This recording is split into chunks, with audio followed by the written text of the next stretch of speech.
Joining me now is the Heritage Foundation Vice President of National Security, former Deputy National Security Advisor to President Trump in his first term, Victoria Coates, back with us. Victoria, thanks very much for being here. What is your reaction? The president brokers this incredible peace deal, and now you've got questions on whether or not they're actually adhering to it. Well, good morning, Maria. Yes, it's always this kind of messy period around the implementation of any ceasefire when particularly the losing side will try to gain a little bit of ground. And I think that's what you saw from Iran overnight with the 2 rockets or missiles that were fired and intercepted. And Israel's angry, but the president's absolutely correct. We can get back to this ceasefire. And I took note of that truth post he did, because there are a lot of critics who say President Trump's foreign policy is dictated from Jerusalem, that it's Israel's foreign policy. It isn't. It's America's foreign policy. And he knows bringing this war to an end is in America's interest. By the way, it's also in Israel's interests. But this is an American-first president, and that's what he's doing. Well, I mean, I just wonder if you can, in fact, expect a long-lasting ceasefire with the current regime in charge in Iran, or if we were to see Khomeini choose his successor. Well, he has apparently appointed a couple of successors, right? And so we'll see how long they last. And that's new for him. He in general has not wanted successors, so maybe he's feeling a little bit fragile after the last couple of weeks. But I do think that we can get to a lasting ceasefire, since they know there's very little they can do. And I thought the reporting on the so-called proportionate response was spot on. The Iranians couldn't do anything. We went in and obliterated their nuclear program, as we discussed, and they can't even really respond. And so the other thing that was interesting to me is we saw everyone in the region come out in support of Qatar, the Saudis, the Emirates, the Bahrainis, even the Palestinians. And so Iran is really isolated. I just don't think there's much they can do. Yeah, and Iran is certainly isolated throughout the region for good reason. They're the bullies of the region. What do you make of outside players like Russia or China? Because Putin met with Iran's foreign minister in Moscow yesterday. He condemned the U.S. strikes on the Iranian nuclear sites, saying they were unprovoked aggression. He's pledging to help the Iranian people, he claims, but he did not specify how. But we know that Russia earlier this year signed a 20-year strategic partnership with Tehran. It does not contain a mutual defense clause. And the Wall Street Journal's out with a piece this morning saying why Russia is giving Iran the cold shoulder after the Israel attack, writing, Putin is prioritizing Russia's interests, such as avoiding escalation and maintaining ties with Israel and President Trump, over fully backing Iran. So you're right. Iran has no friends here, but do we want to trust Russia? Well, certainly not. I think that we need to be very, very cautious about anything having to do with Russia. But at the same time, I think it is telling, and it does speak again to the isolation of Iran, that Russia is publicizing that there's no mutual defense clause in that agreement. And you also aren't hearing a lot from China, Maria. China is Iran's biggest customer for its oil, but they've also been very, very quiet and haven't been trying to give any material assistance to Iran.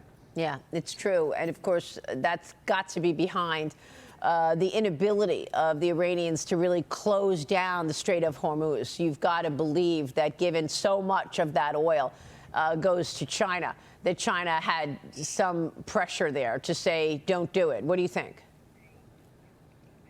Oh, absolutely. Yeah. I think that they would only take that step if they felt that their stability was clearly in risk, that the regime was about to fall. That would be a kind of a Hail Mary, last-ditch kind of effort. I don't think China's going to allow that for a minute. So, Victoria, President Trump is departing right now. He's about to leave Joint Base Andrews to head to the Netherlands for the NATO summit. Of course, defense spending is going to be a major topic. The president said these nations have to do 5% of their GDP on their own defense, that each country's GDP should be dedicated to its defense and security-related investments. The United States can't take on everybody when we're trying to field off China and its aggression.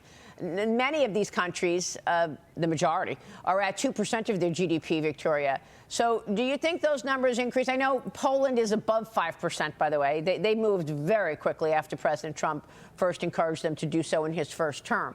But what is your stance on these NATO nations and where they fit in this Middle Eastern conflict? Well, I think we're finally breaking the really dangerous culture of dependency that grew up in NATO after World War II, where the United States did everything for everyone.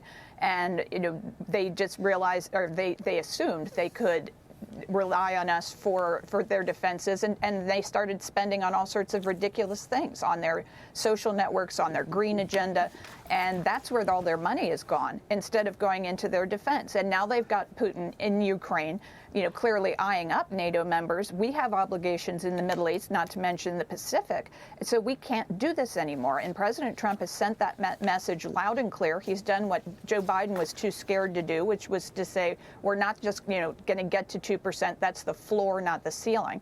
And they are ponying up. So I think we're going to see some really serious action at the Hague summit, and it really shows us the president can walk and chew gum.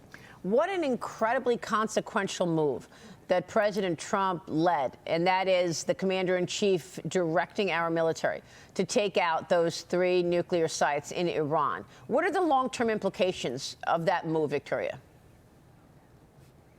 It's really a game changer, and it reminds me very much of the strike on Soleimani, which also was predicted to bring on World War III and all sorts of regional conflict, and the United States and Israel isolated. And the absolute opposite happened. The year that after Soleimani was eliminated was the year we got to the Abraham Accords. So I think you see a similar game changer here. The contrast with the fall of Afghanistan in the first summer of the Biden administration couldn't be more clear. And so instead, we're on a path for peace. We're on a path for regional unity, for the Friends of America to come together. And who knows, we might be looking at another Abraham Accord. Well, you're right. And yesterday we had Robert Greenway on, one of the architects of the Abraham Accords, who is fully expecting that we'll have more membership there. But it's amazing to me that the critics of President Trump continue to, they don't know what to say, the Democrats, in terms of responding to this incredibly consequential week. Victoria, thank you. Always great to get your take. Thank you so much. Victoria Coates.